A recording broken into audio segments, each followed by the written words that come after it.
हमारा घास चारा को काट के हर साल यहाँ पर डाल के हमारे कब्रिस्तानों की फेंसिंग को बर्बाद कर दिया। ये फेंसिंग हमारे को ऐसी नहीं मिली है। हम लोगों ने नेताओं के पैर पकड़ के हाथ जोड़ के सर पटक पटक के उनसे लाए।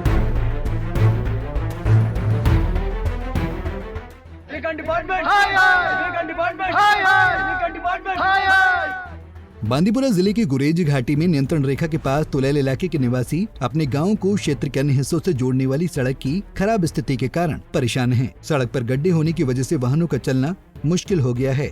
स्थानीय निवासी ने बताया कि खराब सड़क के कारण उन्हें कई समस्याओं का सामना करना पड़ता है और बारिश के कारण और भी मुश्किल बढ़ जाती है। खस्ताहाल सड़कें, गड्ढों और असमान सतहों से भरी सड़कें यात्रा को जोखिम भरा और समय लेने वाला बना देती हैं। सड़क की खराब स्थिति के कारण मरीजों को पास के दावर में स्थित अस्पतालों तक पहुंचाना एक कठिन काम बन जाता है। ग्रामीणों ने बांदीपुरा के डिप्टी कमिश्नर और अन्य अधिकारियों से तत्काल हस्तक्षेप करने और इस मुद्दे को सुलझाने की अपील की है। बांदीपुरा से मीर आफ्ताब की रिपोर्ट। मलबा निकाल के आप डाल रहे, मत डालो। आपके पास गाड़ी भी अवेलेबल है, गवर्नमेंट आपको इसका पैसा भी खूब देती है। आप वहां से उठा के बेमतलब में हमारा घास चारा को काट के हर साल यहाँ पर डाल के हमारे कब्रिस्तानों की फेंसिंग को बर्बाद कर दिया। ये फेंसिंग हमारे को ऐसी नहीं मिली है। हम लोगों ने नेताओं के पैर पकड़ के हाथ जोड़ के सर पटक पटक के उनसे लाया, क्योंकि हमारे जो मुर्दे हैं उनके ऊपर चलते थे, कुत्ते वगैरह सब फिरते थे। इसलिए हमने उनकी डिफेंस के लिए यहाँ पर यह बनाया था। और गरीब वालों ने आके रात को हम नारे बोलने के बावजूद भी ये जबरदस्ती करके ये तूफान किया। अब सही तरीके से यहाँ पर देख लीजिए जनाब, फेंसिंग तोड़ के मलबा डाल के क्या कर देखा है। यहाँ से आगे कम से कम ये 50 फुट रोड था। 50 फुट रोड में से अभी 15 फुट रोड मौजूद नहीं है।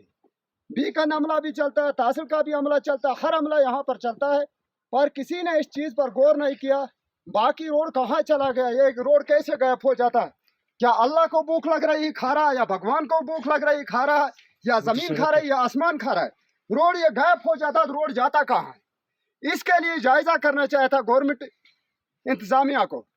जब तक हमारा स्टेट गवर्नमेंट था तब तक हमारे पास कोई आता था नेता वगैरह, हम अपनी दाद बिदाद फरियाद जो थी उसके पास कहते वो कहीं पहुंचाता था।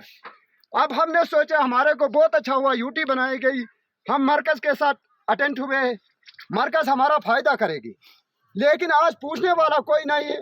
कोई भी आदमी हमारी इस बात को मानता ही नहीं, अपनी तानाशाही चलाता है। अगर तानाशाही नहीं होती ये रोड छोड़कर जानबूझ के इस पहाड़ी को काट के यहाँ पर ऐसी हालत नहीं होती। इससे सीधा आप जनाब ऊपर देख लीजिए, ये है आर्मी की डिफेंस। अगर यहाँ पर ऐसे वो खोदते जाएंगे, आर्मी के कैंप को भी खतरा है, वो भी डैमेज हो जाएगा। हर साल यहाँ से बीकन आके डैमेज कर देता है और यहाँ बनाया हुआ रोड कहाँ जाता है इसके बारे में हमें मालूम नहीं है।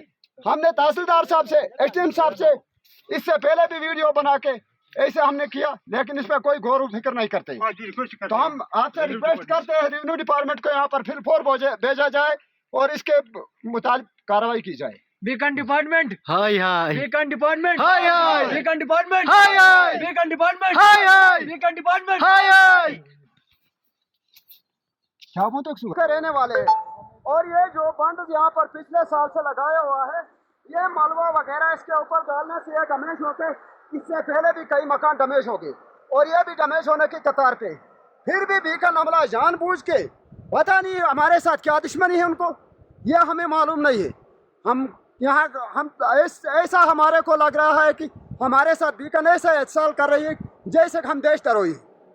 हमने अपना सर पटक के अपना पूरी जवानी हिंदुस्तान के आइन के मुताबिक चल के ये किया, लेकिन हम लोगों के साथ ये क्यों हो रहा है? इसका न्याय कौन करेगा? हमारे साथ अन्याय हो रहा है, न्याय करने वाला यहाँ पर कोई नहीं मिल रहा है। आप बराबर देख लीजिए यहाँ से आगे। अब चलो चलो।